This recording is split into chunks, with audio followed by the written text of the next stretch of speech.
오늘 우리가 함께 살펴볼 내용은 하나님께서 이 마술사 발람을 통해서 이제 앞으로 일어날 미래의 일들, 그것도 먼 미래의 일들을 예언의 말씀으로 들려주시는 것을 보고자 합니다. 자, 발락은 발람을 초빙해 와서 이스라엘을 저주하도록, 이스라엘 민족을 저주하도록 데리고 왔습니다. 그런데 자기가 계획한 뜻대로 되지 않고 오히려 이스라엘에게 유리한 말, 축복의 말을 하는 것을 보고 분노하게 되었습니다. 그래서 발락의 분노가 발람을 향해 불타오르듯이 타올랐습니다. 발락이 이제 화가 나서 자기의 두 손을 마주치며, 두 손을 마주친다라는 것은 상대방에 대한 분노와 경멸을 이야기합니다. 그래서 딱 그만해 하면서 화가 나서 제지하는 겁니다. 물러나라는 신호입니다. 욥기 27장 23절에도 당시 이 풍습이 나오는데, 사람들이 그를 향하여 손뼉을 치고 그를 비웃으며 그의 처소에서 그를 쫓아내리라. 이게 손뼉을 친다는 게 잘했습니다 하고 박수 치는 게 아니에요. 물러나라는 이야기입니다. 그래서 이제는 당신은 더 이상 필요가 없으니까 가버리라는 이야기입니다. 자기는 저주를 위해서 이 저주술사 발람을 고용했는데, 발람은 계속해서 축복의 메시지만 내보냈습니다. 자, 그래서 이제 나를 떠나서 빨리 당신이 원래 있던 곳으로 돌아가라고 한 겁니다. 저주에 실패했기 때문에 더 이상 쓸모가 없다는 겁니다. 원래 이제 발락은 발람에게 자기에게 와서 자기 대적을, 이스라엘 민족을 저주해 주면은 자기가 발람을 크게 높여주고 존귀에 이르게 하려고 했는데 안 됐지만, 주께서, 하나님께서 당신을 막아서 당신이 존귀하게 되는 것을 막았다는 겁니다. 주께서 그대를 막았다. 이건 이제 하나님을 원망하는 게 아니라, 당신이 저주만 똑바로 했었으면 내가 그 삭슬 주었을 텐데 저주를 못했으니까 안타깝게도 당신에게 돌아갈 보상이 없다, 그런 이야기입니다. 자, 여기에 대해서 발람도 나름대로 이제 자기 입장을 해명을 합니다. 12절 이하에 나오는 것처럼 발람은 이미 발락에게 그가 보낸 사자들에게 미리 말했습니다. 가령 설록 발락이 자기 집을 은금으로 가득히 채워서 내게 줄지라도, 민수기 22장에서 나왔던 내용이죠. 발락이 제안한 것은 내가 그대를 크게 높여서 존귀하게 해주겠다 했습니다. 돈 이야기는 안 꺼냈어요. 돈 이야기는 누가 했어요? 발람이 했습니다. 발람이 받고 싶은 것은 높은 벼슬이 아니라 재물을 원했던 겁니다. 은금으로 가득 찬 그런 집은 발람이 기대하고 있던 보상이었습니다. 그는 명성이나 지위보다도 현실적인 재물에 욕심이 많았던 것입니다. 그래서 베드로후서 2장 15절에 그들이 바른 길을 저버리고 보솔의 아들 발람의 길을 따르며, 부돌의 아들 발람, 신약 성경에는 표기법이 보솔로 되어 있습니다. 길을 잃었도다. 그는 불의의 삭슬 사랑하였으나, 그가 탐을 낸 것은 불의의 대가로 받게 되는 이득, 즉 다른 사람, 다른 민족을 저주하는 대가로 받게 될 그 복채의 예물이었습니다. 발람은 자기가 가지 말아야 할 그 길을 향하여 나아갔습니다. 그런데 주의 천사가 가로막았죠. 그래서 그의 입을 딱 단속을 시켰습니다. 쓸데없는 말 하지 말고 주께서 주시는 말씀만 그대로 전하라고 했습니다. 그래서 발람은 자기가 주의 명령을 넘어서서는 자기 생각대로 말할 수 없다는 것을 이야기했습니다. 그리고 이미 사자들에게 이야기한 것처럼 하나님께서 말씀하시는 것 이상을 넘어서는 이야기할 수가 없고 주시는 말씀만 이야기하겠다, 그렇게 약속했기 때문에 자기를 원망하지 말라는 겁니다. 발람 입장에서는 참 난처하죠. 발락은 자기 고객이니까 고객의 요구를 만족시키려면 저주를 해야 되고, 그런데 자기가 그동안 교류하고 있던 이 악한 영보다도 비교할 수 없이 크고 영화로우신 하나님께서 자기 길을 막으시니까 이게 양자 사이에 끼어 있는 겁니다. 그런데 결국 주의 천사에 의해서 정말 죽을 뻔한 그런 위기를 겪고 나니까 재물을 아무리 많이 줘도, 그리고 아무리 높은 벼슬을 준다 하더라도 다 필요가 없다는 겁니다. 그래서 이제 발람은 자기 길로 돌아가겠다는 겁니다. 14절에 보소서 이제 나는 내 백성에게로 돌아가나이다. 자, 자기 백성이라면 자기가 원래 거하고 있던 저 메소포타미아 지방으로 돌아가야 한다는 이야기입니다. 자, 그러나 가기 전에 그러므로 오소서 이 백성이 이스라엘 민족이 마지막 날들에 왕의 백성에게 어떻게 행할지 내가 알려드리리이다 하더라. 자, 마지막 날들이라고 했는데 이것은 지금 현재나 앞으로 얼마 후에 일어날 일을 말하는 게 아닙니다. 마지막 날들에 일어날 이야기를 하고 있습니다. 그래서 조금 먼 미래의 이야기, 예수 그리스도에 대한 이야기, 그리고 마지막에 대한 이야기가 이 예언의 말씀에 다 기록되어 있습니다. 물론 전 세계 인류 역사나 교회사를 다 다루는 건 아닙니다. 적어도 지금 이스라엘이 처한 현실에서 그들과 교류하고 그들과 관계를 긍정적이든 부정적이든 맺어왔던 이런 민족들, 그리고 앞으로 일어날 민족들, 실제로 아직 민족이 시작도 안 되고 왕국이 시작도 안 됐는데 앞으로 일어날 왕국들에 대한 이야기까지 그가 예언을 하게 됩니다. 이거는 발람이 무슨 영통한 어떤 영험이 있어가 그런 것도 아니고요. 발람이 자기하고 교류하던, 자기가 부리던 어떤 악한 영으로부터 정보를 얻어들어서 그런 것도 아닙니다. 주의 영께서 그에게 임하시니까 그가 입을 열어서 사람들은 감히 알지 못하는 미래의 일까지 예언을 하는 겁니다. 자, 어떤 내용이 기록되어 있습니까? 자, 15절에 보니까 그가 비유를 지어 이르되 부올의 아들 발람이 말하며 눈이 열린 자가 말하고, 자, 같은 내용이 반복됩니다. 자기 자신을 객관화 시켜가지고 부올의 아들 발람이 말하노라, 내가 말하노라 이렇게 하지 않고 자기를 제3자의 관점에서 보고 부올의 아들 발람이 말하노라, 눈이 열린 자가 말하노라. 즉 자기는 눈이 열렸다는 겁니다. 왜 눈이 열렸어요? 주께서 그의 눈을 열어주시고 그의 입에 말씀을 주셨기 때문입니다. 또 자기를 소개할 때 16절에 하나님의 말씀들을 들은 자가 말하며 지극히 높으신 이의 지식을 안 자, 전능자의 환상을 본 자, 무의식 상태에서도 자기 눈을 뜬 자가 말하였노라. 그는 하나님이 주시는 말씀을 전달했습니다. 그러니까 하나님의 말씀들을 들은 자죠. 지극히 높으신 이의 지식을 안 자, 자기가 무슨 훌륭한 예언자라서 그런 게 아니고 주께서 자기의 지식을 그에게 알려주셨기 때문입니다.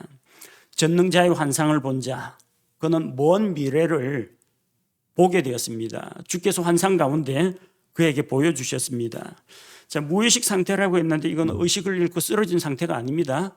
트랜스의 경지, 종교적인 황홀경, 입신의 경지를 이야기합니다. 자, 그런 상황에서도 자기 눈을 뜬 자라고 자기를 소개했습니다. 속이 한번 거창하죠. 부올의 아들 발람이 말하노라, 눈을 뜬 자가 말하노라, 하나님의 말씀들을 들은 자, 지극히 높으신 이의 지식을 아는 자, 전능자의 환상을 본 자, 무의식 상태에서도 자기 눈을 뜬 자, 자기를 이렇게 소개하는데 자기 눈을 뜬 자면은 참 좋겠는데 이건 하나님께서 그의 눈을 틔워주셔가지고 미래를 보고 예언을 한 건데, 그럼에도 불구하고 발람은 눈을 뜬 자가 아니라 눈이 먼 자입니다. 돈의 눈이 먼 자입니다. 재물의 눈이 먼 자입니다. 그래서 하나님께서 복 주신 그 백성을 저주하러 발걸음을 옮겼잖아요. 그리고 뭔가를 얻어내기 위해서 혹시라도 하나님께서 뜻을 좀 바꾸시거나 또 다른 말씀을 하시지 않을까, 그런 기대를 가지고 발락에게 찾아왔던 겁니다. 자, 17절에 보니까 내가 그를 볼 터이나 지금 보지 아니하며 내가 그를 바라볼 터이나 가까이서 보지 아니하리로다. 그런데 지금 이야기하는 것은 미래의 이야기입니다. 지금 보이는 일이 아닙니다. 또 가까운 미래도 아닙니다. 야곱에게서 한 별이 나오며 이스라엘에게서 한 홀이 일어나서 모압의 구석구석을 치고 셋의 모든 자녀들을 멸하리로다. 지금 자기를 고용한 모압 왕 앞에서 모압에 대해서 이야기를 하고 있습니다. 자, 야곱에게서 한 별이 나온다. 이것은 하나님께서 아브라함의 자손을 하늘의 별들과 같이 별들과 같을 것이라고 했습니다. 그의 자손, 하나님의 백성 아브라함의 자손들이 하늘의 별들과 같다는 이야기는, 별들 하면 요즘은 여기에 하도 도시 불빛이 밝아가지고 그다음에 또 대기 오염이 심해가지고 별이 잘 안 보입니다. 근데 저기 강원도 산골짜기에서 군대 생활하면요, 밤에 그 야전에 나가가지고 텐트 생활하면서 밤에 보면은 이 별을 세울 수가 없어요. 그냥 별이 은빛 물결처럼 깜빡깜빡하는 게 마치 물결 치는 것처럼 은가루를 뿌려놓은 것처럼 많습니다. 하늘의 별들 같은 이스라엘 백성이 그토록 많게 된다는 겁니다. 또 별은 높은 곳에 있고 빛을 발합니다. 그 가운데 어떤 별은 우리가 멀리 있어서 그렇지 태양과 비교할 수 없을 정도로 밝은 빛을 내는 그런 별들이 있습니다. 야곱에게서 그런 별이 나온다는 거예요. 별은 왕의 권위와 영광을 나타냅니다.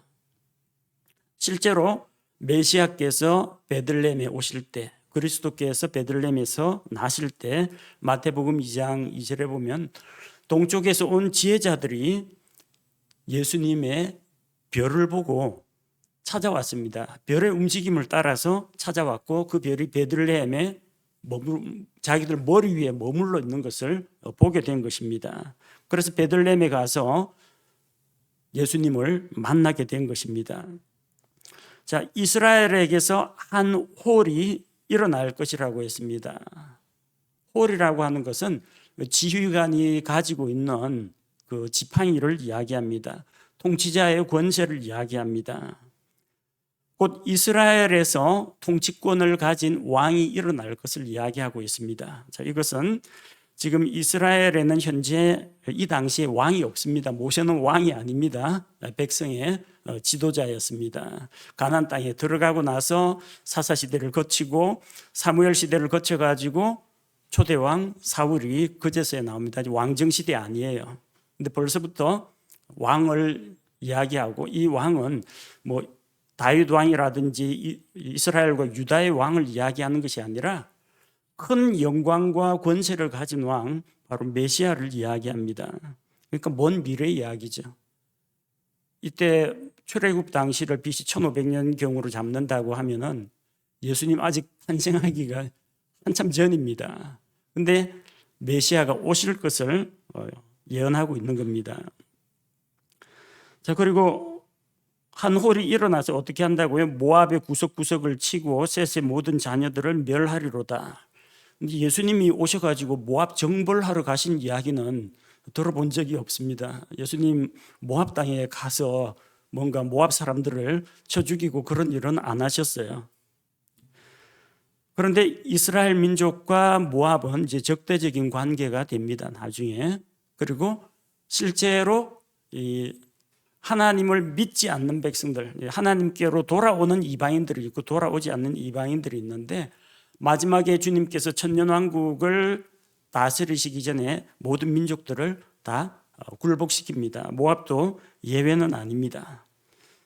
자, 이건 예수님께서 이 세상에 어린 아이로 태어났을 때의 이야기가 아니고 모압이 구석구석을 치고 셋의 모든 자녀들을 멸하는 일은 마지막 때에 일어날 일들입니다. 셋의 자녀라고 했는데 셋은 아담의 아들입니다. 개역성경에는 이게 소동하는 자식들을 친다라고 했는데 셋의 자녀라고 되어 있습니다. 홍수 심판으로 인해서 자 보십시오. 아담과 이브 사이에서 가인이 태어났죠. 아벨이 태어났죠. 가인이 아벨을 죽였죠. 그 다음에 셋이 태어납니다. 근데 가인 족속과 아담 밑에 가인 족속과 셋의 족속이 쭉 내려오는데 홍수 심판으로 인해서 가인 족속 다 죽었습니다. 셋의 자손들 가운데 살아남은 것은 노아 가족밖에 없습니다. 그럼 노아 홍수 이후에 이 땅에서 인류를 시작하게 된 것은 셋의 후손들입니다. 지금 있는 사람들이 다 셋의 후손들인 셈이죠. 마지막 때에 통치자께서 오셔서 셋의 후손들 곧 온 세상 모든 사람들을 다 심판하시고 다스리신다는 이야기입니다. 자, 에돔은 어떻게 되느냐? 지금 이스라엘 민족은 에돔 땅을 좀 거쳐서 왕의 대로로 좀 편하게 지나가려고 했는데 에돔 왕이 국경지대까지 군대를 이끌고 나와서 이스라엘 민족을 통과 안 시켜주고 막았죠. 거절당하고 지금 온 길입니다. 자, 에돔에 대해서 18절에 보니까 또 에돔은 소유물이 되며 세일도 자기 원수들의 소유물이 되고 이스라엘은 용감히 행하리로다. 에돔은 에서의 후손들입니다. 그리고 그들의 그 본거지는 세일산을 중심으로 퍼져 있습니다.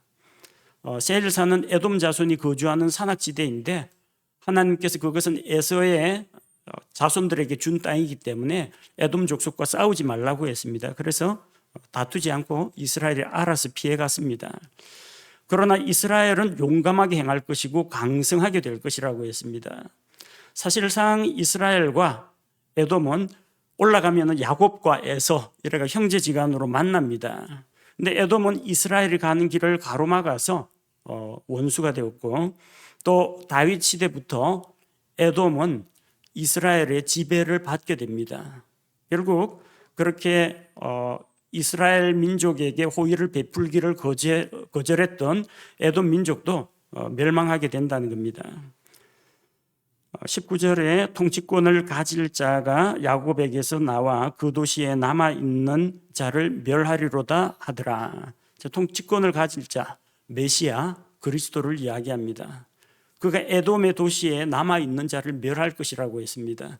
예수님 공생의 사역하는 동안은 에돔을 공격한 적이 없습니다. 오히려 에돔에게 핍박을 받았죠. 예수님 당시에 헤롯 왕가가 이둠의 땅이 그 에돔 사람들의 땅입니다.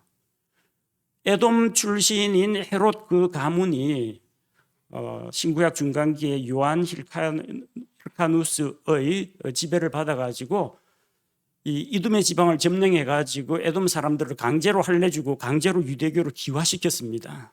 핏줄은 에돔 사람이고 할례를 받았기 때문에 마치 유대교에 귀환한 사람이 돼버린 거예요. 물론 하나님에 대한 그런 뜨거운 그런 신앙을 가진 자들은 아닙니다. 그래서 반은 속은 보니까 에돔 사람이고 겉으로는 육체의 할례를 행했기 때문에 유대인처럼 보이지만 이 헤롯 왕가는 에돔 출신이에요. 이방인이에요.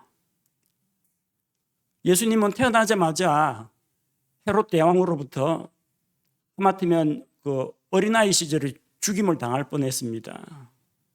그 다음 헤롯이 이제 헤롯 안티파스죠.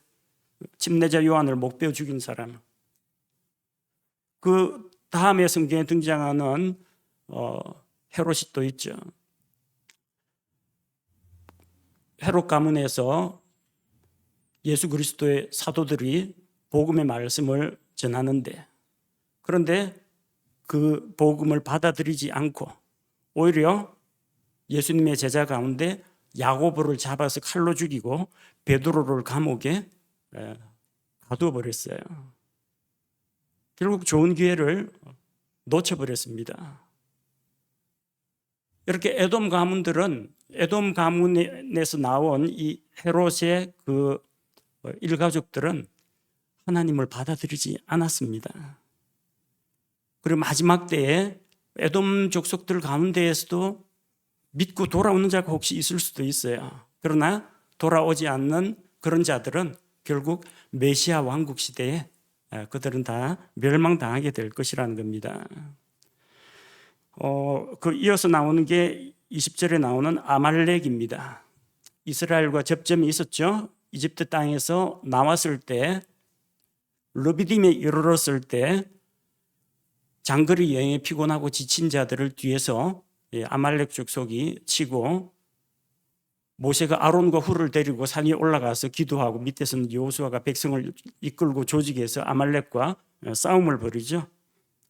그 아말렉에 대한 이야기입니다. 20절.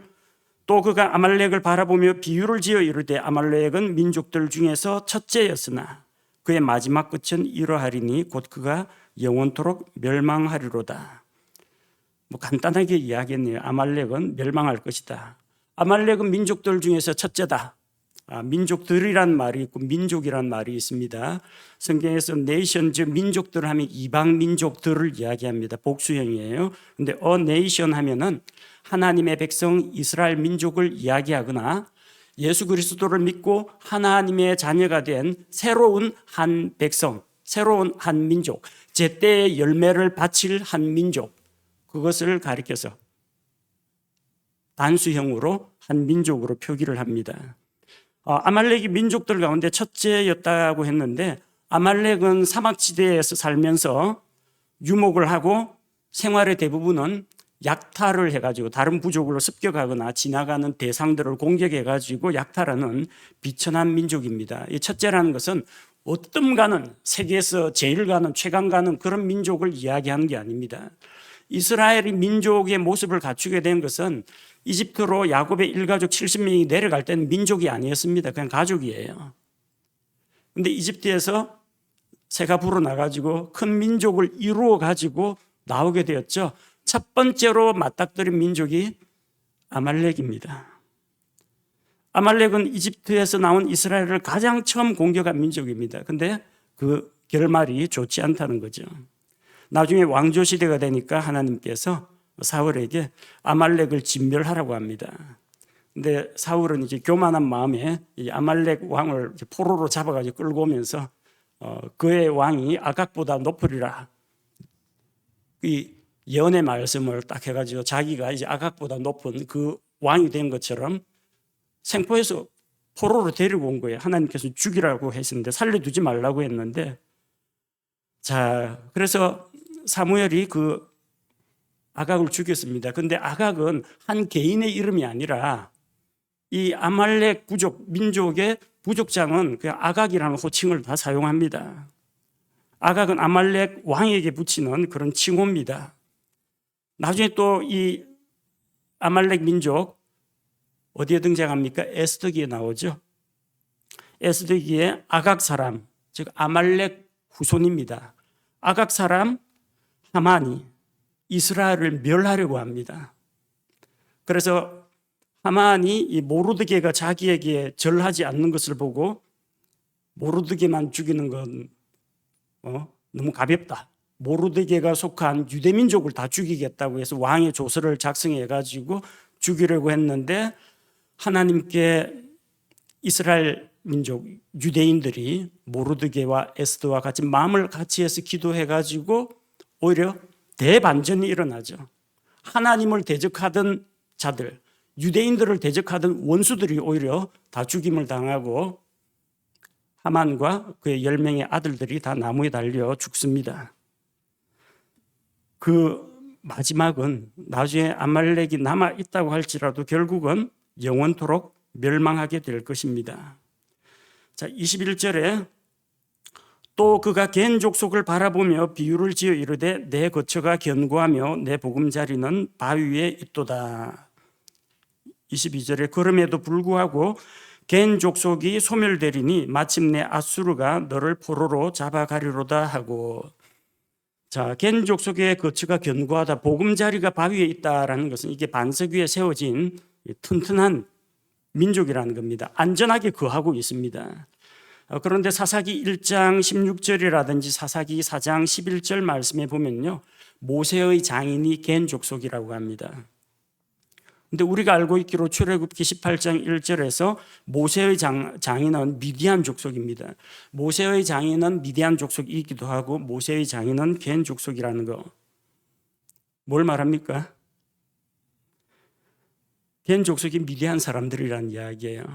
이 미디안 사람들이 뭘 했어요? 모압과 같이 연합해 가지고 모압 여자하고 미디안 여자들이 연합해 가지고 우상 숭배 의식에 이스라엘 사람들을 초청해 가지고 음식을 대접하고 또 가서 우상에게 절하고 남녀가 성적으로 부도덕한 음행을 하고 그런 일을 저질러서 이스라엘을 타락시켰죠. 우리 다음 시간에 25장에서 다루게 될 내용입니다. 자, 그런데 그 겐 족속도 망합니다. 미디안 족속 망합니다.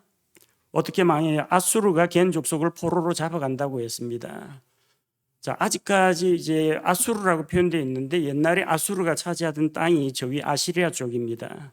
그 나중에 아시리아가 강대할 때는 저 바빌론 이 일대까지도 삼키고 아시리아하고 바빌론 서로 충돌을 하다가 나중에 바빌론이 세력을 확장해서 그 지역을 다 차지하게 됩니다. 자, 그럼 겐 족속은 소멸되고 아수르가 이겼어요. 그럼 아수르는 어떻게 되느냐?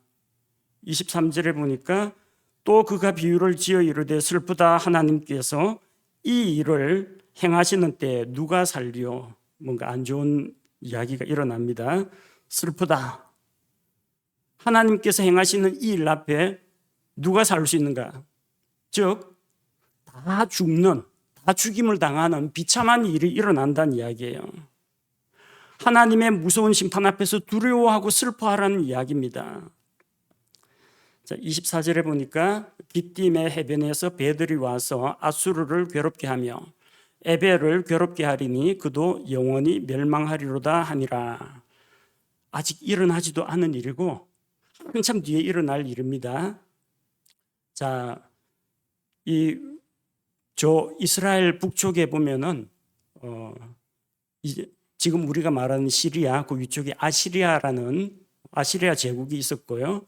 그리고 유프라테스 강, 티그리스 강, 그 메소포타미아 넓은 지역을 차지하고 있던 바빌론 민족이 일어납니다. 그 아시리아 제국도 나중에 바빌론에 의해서 망합니다.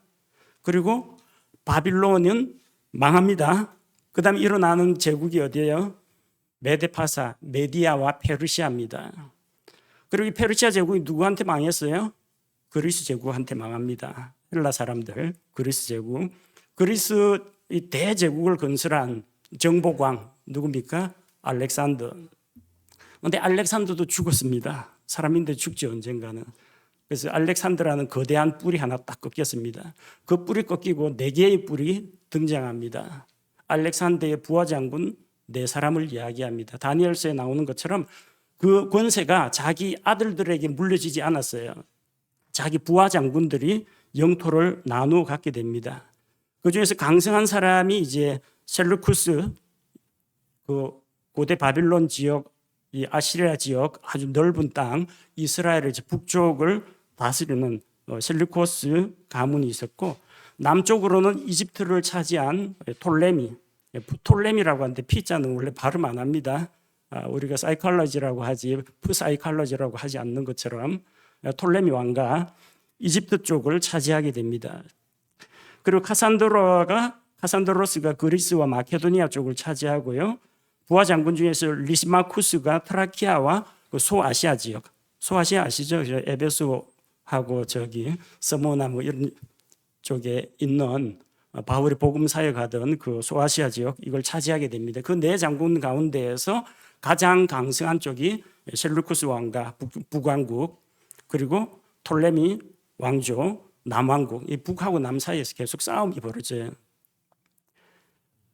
중간에 낀 이 북쪽에서 쫙 쳐내려오고 남쪽에서 쫙 올라가고 하면 중간에 끼어 있는 팔레스틴만 이제 죽어나는 겁니다. 이스라엘 민족이 그래서 양쪽에 어떤 때는 이집트 쪽이 시달리고 어떤 때는 북쪽 왕국에서 쳐내려오는 그쪽에 의해 가지고 곤욕을 당합니다. 근데 북왕국이 세력이 강했어요. 이집트를 향해서 내려옵니다. 근데 이집트가 어떻게 해요?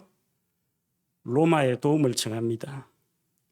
그래서 로마에서 지중해 연안을 장악하고 있던 이제 막 신흥국을 일어나는 로마가 이 북왕국 이걸 격파합니다. 안티오쿠스 에피파네스, 즉 안티오쿠스 4세가 셀루쿠스 왕가에 있던 그 북왕국의 왕이었는데 이집트 치로 내려오는데 깃딤의 배들이 기띔이라고 하는 것은 지중해에 있는 키프로스 섬, 거기에 있는 키티온이라는 도시가 있어요. 그걸 기띔이라고 합니다. 키프로스 섬, 개혁성경 구브로라고 되어 있죠. 바나바의 고향입니다. 자, 기띔이 있고 또 에벨을 괴롭게 한다고 했는데, 에벨은 노아의 후손 가운데 메소포타미아 지방을 차지했습니다. 바빌론, 페르시아 이 왕국들, 고대 그 강대한 북왕국들이 차지하고 있던 그 지역, 즉 북왕국에서 천해를 오던 자들이 지중해에 있는 로마의 군대들에 의해 가지고 격퇴당하는 것을 이야기합니다. 이 내용이 다니엘 11장 30절에도 그대로 예언이 되어 있습니다. 자, 다니엘 11장 30절에 보니까 이는 기띔의 배들이 와서 그를 칠 것이기 때문이라. 그러므로 그가 근심하며 돌아가서, 후퇴합니다. 경노하여 거룩한 언약을 대적하리라.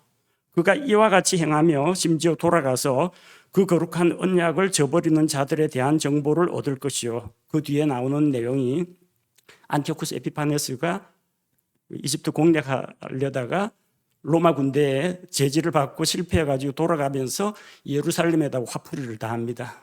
그래서 예루살렘 점령하고 거기에다가 제우스 신상 세우고 돼지를 잡아가지고 제단에다가 올려가 제사 지내고 하는 그 만행을 저지르게 된 그 배경이라는 겁니다. 그런데 어떻게 돼요? 그도 영원히 멸망하리로다. 그리스 제국과 그리스의 후신들이 세운 그 왕국들도 결국 망합니다. 나중에 로마가 세계의 제국을 또 세계를 제패하죠. 로마도 망합니다. 이야기하는 게 지금 뭡니까? 마지막 때에 대해서 아수르도 망합니다. 그리스 제국도 망합니다. 로마 제국도 망합니다. 세상 왕국은 멸망하지만 한 별, 한 통치자의 호를 가지고 오실 그리스도의 왕국은 영원하다라는 그 이야기입니다. 이 다니엘서, 아직 다니엘 태어나기도 전인데 벌써 다니엘서하고 똑같은 내용을 민수기에서 기록하고 있어요. 그것도 누구 입으로요? 마술사 발람의 입에서 나온 하나님의 말씀을 가지고 이렇게 기록해뒀는데, 이 내용이 다니엘서 내용하고 딱 맞아떨어지고 세계 역사하고도 딱 맞아떨어집니다. 먼 미래의 이야기입니다. 자, 이런 예언을 하고 이제 발람은 이제 일어나서 돌아갑니다. 25절에 발람이 일어나 가서 자기 처소로 돌아가고 발락도 자기 길로 가니라. 근데 완전히 자기가 있던 메소포타미아 지방으로 돌아간 건 아니에요. 왜냐하면 나중에 이스라엘 백성이 미디안 족속에게 원수를 갚을 때 보니까 발람이 거기서 발견됩니다. 안 돌아가고 미디안 장로들한테 이게 섭외당해가지고 그 모압 지역에 있었던 모양입니다. 그러니까 25장에서 이스라엘을 타락시킬 방법을 모압 왕에게 이제 알려줄 수가 있었던 거죠. 그래서 완전히 떠나진 않고 발람은 발락에게 이스라엘을 멸망시킬 계략을 알려줬는데, 그건 요한계시록 2장 14절에 기록되어 있습니다.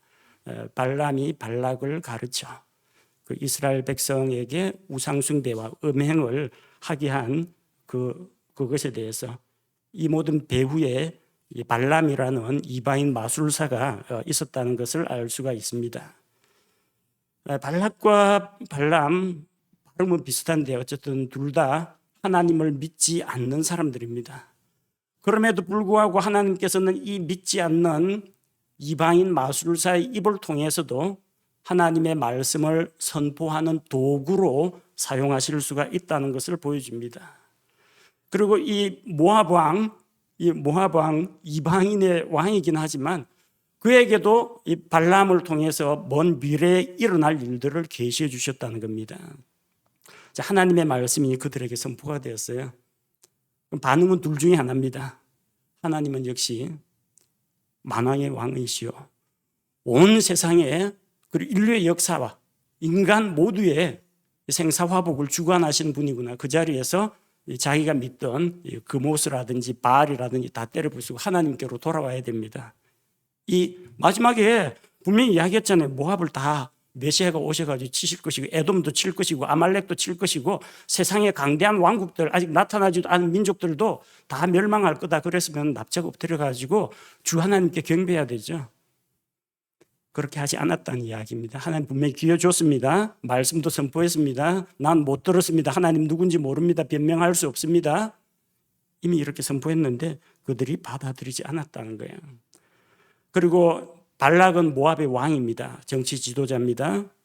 발람은 종교인입니다. 무속 종교, 점치고 마술 행하는 종교이긴 하지만 요 두 사람이 이해타산 관계가 딱 맞았습니다. 왕의 입장에서는 이 이방인 술사를 데려와 가지고 자기의 대적 민족을 딱 저주를 해 가지고 이 민족들이 망하게 되면 왕의 정치 통치권, 왕의 인기가 쫙 올라갑니다. 그리고 반대급부로 그에게 벼슬이라든지 재물을 줄 수가 있습니다. 서로 간에 윈윈하는 전략입니다. 그런데 이 둘의 연합은 망할 수밖에 없어요. 정치와 종교가 혼합이 된 그것도 하나님을 믿지 않는 자들의 그런 연합은 망할 수밖에 없습니다. 정치가 종교에 개입할 때, 종교가 정치에 파고들 때 조심해야 한다는 겁니다. 하나님께서 발람의 입을 통해서 세상 왕국들의 미래에 대해서 알려주셨습니다. 그 당시에 약탈부족으로 명성을 날렸던 아말렉이든지 나중에 개인 족속을 사로잡아갈 저 위에 있는 아수르라든지 그 아수르 땅에서 일어난 아시리아나 바빌론이나 메디아, 페르시아나 그것들을 다 물리치고 그 세계 정복을 한 알렉산더 대왕의 그리스 제국이라든지 그래봤자 로마한테 망했지만 그 로마 제국도 또 망했어요. 세상 왕국은 영원하지가 못합니다. 오직 하나님의 왕국만이 영원하고 우리 주 예수 그리스도께서 오셔서 세상 모든 민족들을 복종시키시고 공평과 정의로 온 세상을 다스리실 그날이 오게 될 것이라는 것을 우리는 이 말씀을 통해서 다시 한번 확인할 수가 있습니다. 함께 기도하겠습니다. 하나님 아버지, 이방인 마술사 발람의 입을 통해서 하나님을 알지 못하고 믿지 않는 모압 왕과 모압의 통치자들 그리고 미디안의 장로들 앞에서 이 엄숙하고 장엄하고 정말 마지막에 일어날 이 놀라운 일들에 대해서 예언의 말씀을 선포해 주신 것을 감사를 드립니다. 그리고 그 산 꼭대기에서 선포된 그 말씀이 하나님의 영감으로 기록이 되어서 오늘날 우리 손에 들어와 있는 것을 감사를 드립니다. 하나님의 모든 말씀은 신실하시고 또 주의 약속은 반드시 이루어지는 것임을 믿습니다. 가까운 미래로부터 먼 미래의 일까지 하나님께서 모든 것을 아시고 수백 년, 수천 년 이후에 일어날 일들, 아니 인류 역사의 마지막에 일어날 일까지도 우리에게 계시하여 주셨는데 이 놀라우신 하나님 앞에서 우리가 하나님의 높고 위대하심을 찬양하며 무릎 꿇고 경배드리기를 원합니다. 하나님을 알지 못하고 이 엄중한 말씀 앞에서도 어떻게 하면 하나님의 백성을 골탕 먹이고 어떻게 하면 그들에게 위해를 가할까 생각하는 이 어리석은 자들을 우리가 본받지 않게 하여 주옵소서. 주의 말씀이 살아있고 비록 그것이 이방인 마술사의 입을 통해서 나온 말씀이라고 할지라도 주께서 하나님의 영을 통해서 이 말씀을 선포하여 싸우니 약속대로 오신 우리 주 예수 그리스도께서 우리를 구원하시고 또다시 이 죄악된 세상을 심판하시고 자신의 왕국을 세우러 오실 것을 믿습니다. 주님, 왕의 호를 잡으시고 또 흰말을 타시고 이 땅으로 다시 오실 그 영광스러운 천년왕국의 때를 우리가 기다리고 있습니다. 언제 주님 다시 오실지, 언제 우리를 공중으로 데려가실지 알지 못하나 하나님의 신실한 말씀을 믿고 소망 가운데서 기다려오니 주여 속히 오시옵소서. 오늘도 주님께서 주시는 그 영광스럽고 복된 날의 소망 가운데에서 우리 이 저녁을 보내게 하옵소서. 예수님의 이름으로 기도합니다. 아멘.